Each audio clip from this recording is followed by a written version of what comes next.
Hey guys, আজকে আমি explain করব রিসেন্টলি রিলিজ হওয়া সিনেমা স্ত্রী 2 এর। যারা স্ত্রী সিনেমার পার্ট 1 দেখেছেন তারা কমেন্টে জানাতে ভুলবেন না। তাহলে চলুন সিনেমাটি শুরু করা যাক। তবে চ্যানেলে নতুন হয়ে থাকলে অবশ্যই সাবস্ক্রাইব করতে ভুলবেন না। সিনেমার শুরু হয় সেখান থেকেই যেখানে স্ত্রী সিনেমার পার্ট 1 শেষ হয়েছিল, যেখানে চান্দেরি গ্রামকে দেখানো হয়। আর সেখানে স্ত্রীর আতঙ্ক এখন আর নেই, কারণ সে এখান থেকে চলে গেছে। বরং সবাই এখন তাকে রক্ষক হিসাবে মনে করে। এরপরে দেখা যায় কোনো ভয়ানক শক্তি আন্ডারগ্রাউন্ড থেকে জেগে উঠেছে। একদিন রাতে চান্দেরি গ্রামে একটি মেয়ে স্মোক করার জন্য বাইরে বের হয়েছিল। তখনই হঠাৎ অন্ধকারে একটি ভয়ানক দানবের কাটা মাথা তার হাতে আসে, আর সেটি মেয়েটিকে টেনে হিঁচড়ে তার দুনিয়ায় একটি পোর্টালের মাধ্যমে নিয়ে যায়। তারপর কয়েক বছর পার হয়ে যায়, আর এখন চান্দেরি গ্রাম অনেক উন্নত হয়ে গেছে। চান্দেরি গ্রামে মহাপুজো শুরু হয়ে গেছে, আর আমরা দেখি রুদ্র স্ত্রীর ঘটনাটি ছোট করে সবাইকে গানের মাধ্যমে বলছে যে কিভাবে স্ত্রী রাতের বেলা পুরুষদের বস্ত্রহীন করে তুলে নিয়ে যেত।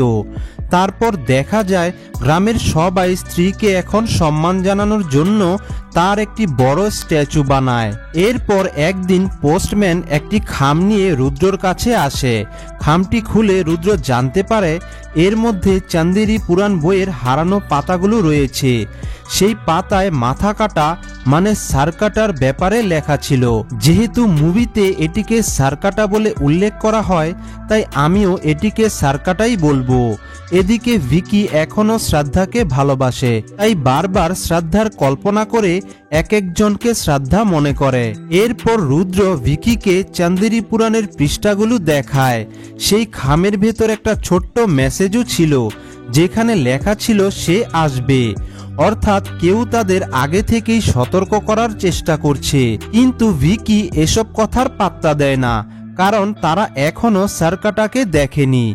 তারপর আমরা দেখি ভিকির বন্ধু বিট্টু একটি নতুন গার্লফ্রেন্ড বানিয়েছে, যার নাম চিট্টি।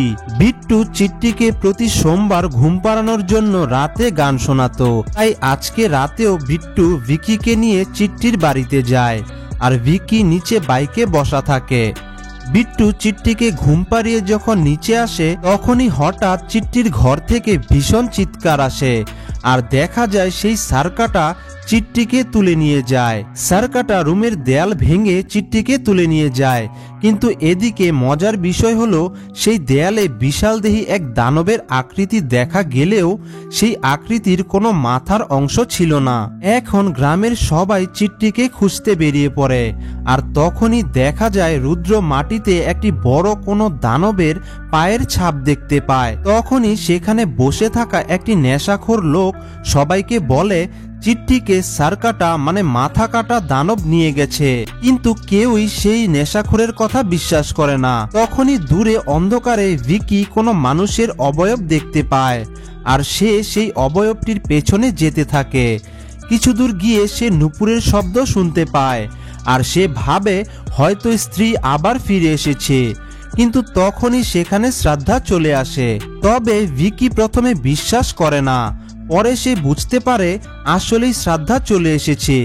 ভিকি শ্রাদ্ধাকে দেখে খুব খুশি হয়ে যায়, আর এখন শ্রাদ্ধা ভিকিকে বলে সে জানে এই মেয়েদেরকে কে তুলে নিয়ে যাচ্ছে। এরপর ভিকি সেখান থেকে চলে আসে, আর ভিকি আর বিট্টু মিলে রুদ্রর কাছে যায়। সেখানে ডাকে আসা চিঠির পাতাগুলো দেখে তারা জানতে পারে সারকাটা বা মাথা কাটার ইতিহাস। আসলে চান্দেরি গ্রামে চন্দ্রভান নামে একজন মুখিয়া ছিলেন। চন্দ্রভান খুব শক্তিশালী ও অহংকারী ছিলেন।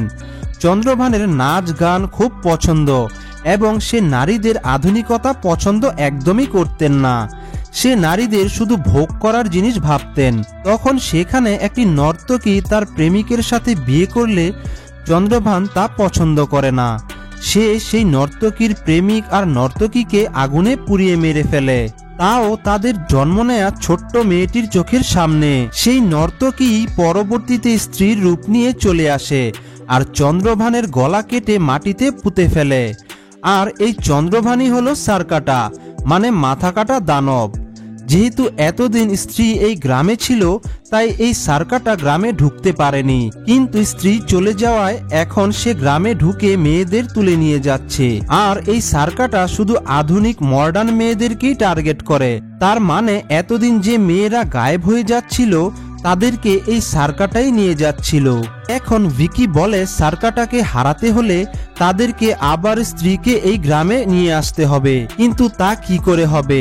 তাই তারা সবাই মিলে একটি প্ল্যান বানায় যে তারা জানাকে ডেকে আনবে, কারণ তাদের বন্ধু জানাকে স্ত্রী এর আগে পজেস্ট করেছিল। এদিকে জানাকে তার বাবা মা এসব থেকে দূরে রাখতে তার কাজিন ভাস্করের বাড়িতে পাঠিয়েছিল। আর ভাস্কর হলো সেই ইচ্ছাধারী নেকড়ে, মানে ভেরিয়া। যারা ভেরিয়া সিনেমাটি দেখেছেন তারা এটা রিলেট করতে পারবেন। তারপর ভিকি আর বিট্টু জানাকে আনতে গিয়ে মিথ্যা করে বলে যে তাদের গ্রামে একটি নাটক হবে আর সেখানে তাকে অ্যাক্টিং করতে হবে। এই বলে তারা জানাকে গ্রামে নিয়ে আসে। এরপর জানাকে সত্যি কথা বললে সেই স্ত্রীকে খুঁজতে রাজি হয় না, তবে সবাই অনেক বলাতে সে রাজি হয়ে যায়। তারপর তারা সবাই মিলে সেই মহলে যায় যেখানে স্ত্রীকে পাওয়া যাবে। সেখানে তারা সবাই প্ল্যান করে জানাকে একা ছেড়ে দেয় যেন স্ত্রী তার কাছে আসে। তবে তখনই হঠাৎ জানা সেখান থেকে গায়েব হয়ে যায়। তাই তারা সবাই জানাকে খুঁজতে থাকে। সবাই দেখে জানা মহলের একটি পাথরের উপরে ঝুলে আছে আর তার চোখ একদম উল্টে গেছে, যেন সে কারোর দ্বারা পজেসড। এরপর হঠাৎই জানা নিচে পড়ে যায় আর তারা সবাই দেখে জানার শ্বাস চলছে না, তাই তারা ভাবে জানা মারা গেছে। তবে তখনই হঠাৎ জানা জেগে ওঠে আর তারা সবাই সেখান থেকে তাড়াতাড়ি করে পালায়। তবে তখনই তাদের পিছু নেয় সেই সার্কাটার মাথা। তারা অনেক কষ্টে সার্কাটার মাথায় আগুন ধরিয়ে দেয় আর সেখান থেকে পালিয়ে একটি হাতির খোলসের ভেতরে ঢুকে পড়ে। তবে তখনই সেখানে সার্কাটা তার বডি সমেত চলে আসে আর ভিকির গলা চেপে ধরে। ঠিক তখন শ্রদ্ধা সেখানে চলে আসে এবং তার জাদুই বেনির চুল দিয়ে সেই মাথাগুলোকে নষ্ট করে ফেলে। যেহেতু স্ত্রী মুভির প্রথম অংশে আমরা দেখেছিলাম শ্রদ্ধা স্ত্রীর বেনিটি তার চুলের সাথে লাগিয়েছিল, তাই তার মধ্যেও সেই জাদুকরী শক্তি চলে এসেছে। তবে কিছু সময় লড়াই করার পরেই সেই সার্কাটা শ্রদ্ধাকে হারিয়ে দেয় আর সেখানে থাকা স্ত্রীর মূর্তিটি ভেঙে সেখান থেকে চলে যায়। পরের দিন শ্রদ্ধা সবাইকে বলে মহাপূজার শেষ দিনের আগেই সার্কাটাকে না থামাতে পারলে তাকে আর থামানো সম্ভব হবে না। এরপর তারা সবাই জানার বাড়িতে যায়, কারণ সে এখনো ভয়ে ঘুমাতে পারছে না। জানা তখন সবাইকে বলে আগের রাতে সে যখন পজেস ছিল সে আসলে তখন সার্কাটার দুনিয়ার সবকিছু দেখতে পায়। সে আরো বলে যে হারিয়ে যাওয়া সব মেয়েদেরকে সার্কাটা সাদা শাড়ি পরিয়ে মাথা ন্যাড়া করে সেখানে আটকে রেখেছে। আসলে এটা সেই জায়গা যেখানে সার্কাটাকে স্ত্রী পুঁতে রেখেছিল। তার মানে জানা এখন শুধু স্ত্রীকেই না সার্কাটাকেও দেখতে পারে। এরপর রুদ্র গ্রামের সবাইকে সার্কাটার ব্যাপারে বলে সাবধান করে দেয়। তাই গ্রামের সব মহিলারা তাদের মডার্ন ড্রেসগুলো ভিকির কাছে নরমাল করতে নিয়ে আসে আর তার সাথেই তারা ভিকিকে ফোর্স করে যেহেতু সেই স্ত্রীকে গ্রাম থেকে তাড়িয়ে দিয়েছে তাই সেই যেন এই বিপদ থেকে সবাইকে বাঁচায়। তাছাড়া শ্রদ্ধাও ভিকিকে বলে যে ভবিষ্যৎবাণী অনুযায়ী ভিকি সার্কাটাকে আটকাতে পারবে। তারপরে শ্রদ্ধা ভিকিকে একটি জাদুই ছুরি দেয় আর বলে যে সার্কাটার চোখে চোখ রেখে তাকে একবারেই এই ছুরিটি সার্কাটার বুকে ঢুকিয়ে দিতে হবে, তাহলেই সার্কাটা শেষ হয়ে যাবে। কিন্তু সার্কাটাকে গ্রামে ডেকে আনবে কিভাবে? তখনই রুদ্র বলে সার্কাটা তার জীবনে একজন লম্পট ছিল, তাই গ্রামে যদি নাচ গানের আয়োজন করা হয় তাহলে সে নিশ্চয়ই আসবে, কিন্তু গ্রামের কেউই সার্কাটার ভয়ে নাচ গান করার জন্য রাজি হবে না। তখনই রুদ্র সবাইকে তার গার্লফ্রেন্ড শামার কাছে নিয়ে যায়। শামাও একজন নর্তকী ছিল আর সে সার্কাটার ব্যাপারেও জানতো, কিন্তু সে যেহেতু রুদ্রকে ভালোবাসে তাই সে তার কথা ফেলতে পারে না। তারপরেই গ্রামে নাচের আয়োজন হয় আর নাচের আসরের শেষে হঠাৎ গ্রামের কারেন্ট চলে যায় আর তখনই সেখানে সার্কাটা হাজির হয়। তখন ভিকি সেই সার্কাটার বুকে ছুরি বসাতে গেলে সে তার কাটা মাথাটি তুলে ধরে, তাই সেখানে থাকা সবাই পজেসড হয়ে যায়।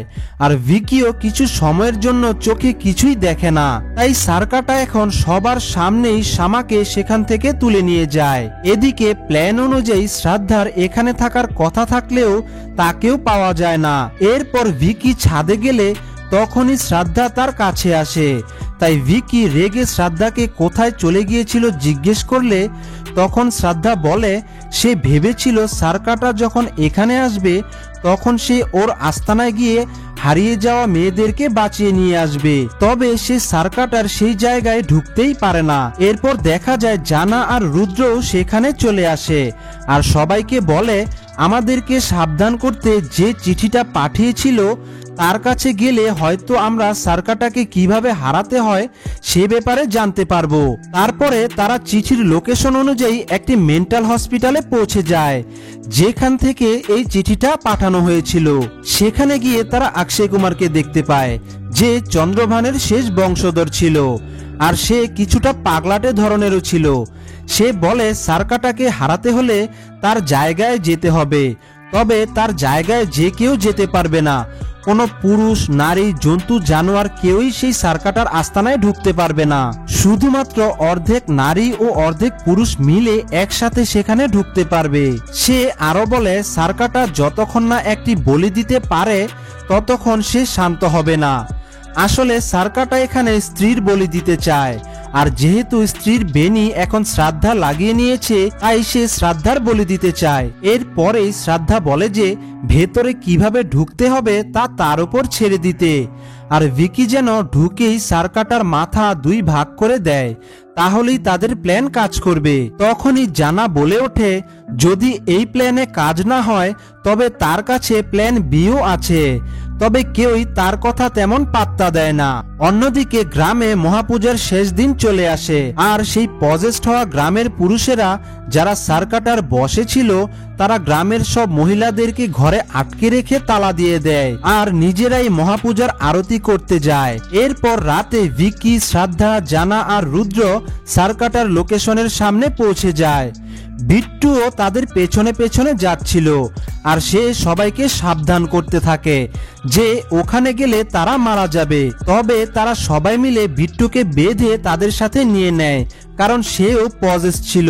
এরপর শ্রাদ্ধা তার জাদুকরী শক্তি দিয়ে ভিকির ভেতরে প্রবেশ করে আর এখন তারা না পুরুষ না নারী, তারা অর্ধেক অর্ধেক, তাই তারা সহজেই সেই পাথরের দরজার ভেতর দিয়ে সার্কাটার আস্তানায় ঢুকে পড়ে। ভেতরে ঢুকেই তারা চারপাশের ভয়ঙ্কর দৃশ্য দেখে খুব ভয় পেয়ে যায় আর এখন শ্রাদ্ধা ভিকিকে সত্যিটা বলে যে সার্কাটা ততক্ষণ শান্ত হবে না যতক্ষণ না সেই স্ত্রীর বলি দিবে, আর সার্কাটার কাছে এখন শ্রাদ্ধাই স্ত্রী, তাই শ্রাদ্ধা বলে তার নিজের বলি দিতে হবে, তাহলেই সব মেয়েদের জীবন বাঁচানো যাবে। তবে ভিকি এটা করতে রাজি হয় না, তবে শ্রাদ্ধা ভিকিকে ফোর্স করায় সে এটা করতে রাজি হয়। এদিকে এই সবকিছুই জানা নিজের চোখে দেখতে পাচ্ছিল আর রুদ্রকে বলছিল, কারণ অবশ্যই তার কাছে তো এসব কিছু দেখার পাওয়ার রয়েছেই।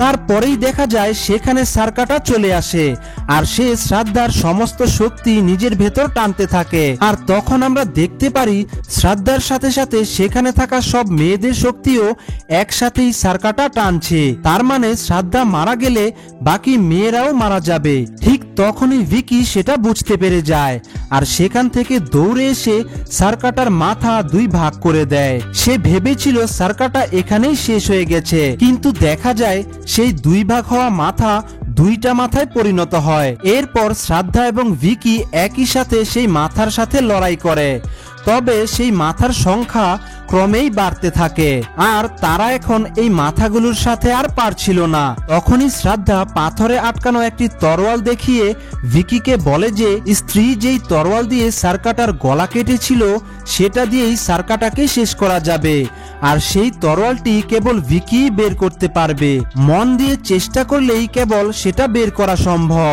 তাই ভিকি এখন সেটা বের করার চেষ্টা করলে সেখানে অনেকগুলো মাথা চলে আসে। আসে আর শ্রাদ্ধার ভিকিকে একেবারে আটকে ফেলে। তখনই সেখানে এন্ট্রি হয় ভেরিয়ার।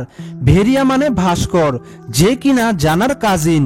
আর সে ভেরিয়ার রূপ নিয়েই সার্কাটার সমস্ত মাথাগুলো একে একে নষ্ট করতে থাকে। আর এটাই ছিল জানার প্ল্যান বি, যেটা সে সবাইকে আগে বলার চেষ্টা করছিল। এরপর সেখানে সার্কাটার দেহটি চলে আসে আর তার সমস্ত মাথাগুলো একে একে তার বডির ভেতরে ঢুকে তার সম্পূর্ণ রূপ ধারণ করে। এখন সার্কাটা এসেই এক ঝটকায় ভেরিয়াকে ঘায়েল করে ফেলে। আর শ্রাদ্ধা তাকে মারতে চেষ্টা করলে শ্রাদ্ধার গলা চেপে ধরে। তখনই শ্রাদ্ধা কিছু করতে না পেরে মা বলে জোরে চিৎকার করে।